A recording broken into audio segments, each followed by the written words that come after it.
آمدیم با ویدیو کامل میکاپ با محیا. اول از همه مرطوب کننده میزنیم به پوستمون بچه ها. مرطوب کننده من شیر گاوه. شیر گاوه محیا. من مرطوب کننده چیزو میزنم. گاوی داشتی؟ همه رشو چمدان بابا با بخار وای نه از خدا میزنم. داشت من آرایش نکنه با فیلتره. این آرایش نکرده، فیلتر طبیعیه. بچه ها ما به جز مرطوب کننده پرایمرم زدیم. پرایمر من رنگی کمانی بود. من برای مدرسه جمع کرده بودم. من مدرسه خولم دیگه برای مدرسه جمع کرده بودم. بعد خلاصه الان از اون مدرسه این میدم چون گفتم که نه ندم دیگه. بچه ها یه پیجی معرفی میکنم اسمش الیراکسه. راجع به لوازماشو حتما به فالوش کنید، سابسکرایب کنید. هم اینستا داره هم یوتیوب، تیک تاک اینام داره.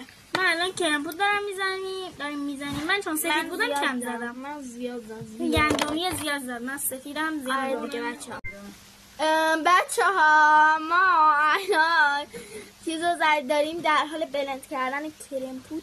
خیلی 3 ساعت داریم بلند میکنیم.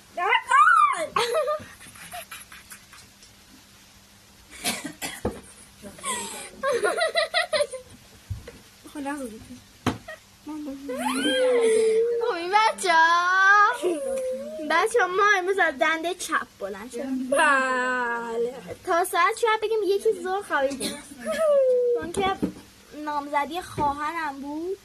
اگه گفتیم چی شده بود ساعت 4 صبح خوابیده بودیم. ساعت 7 صبح بلند شدیم. باورم نمیشه. 3 ساعت مال من بره. نوازم به تن نگاه میکنم. دریچه آب میکشم تا از بدم.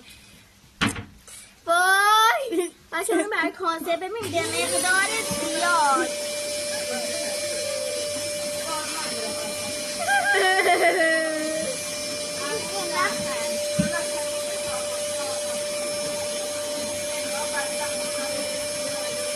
من بدبخت بیچاره موندم این ور. بده من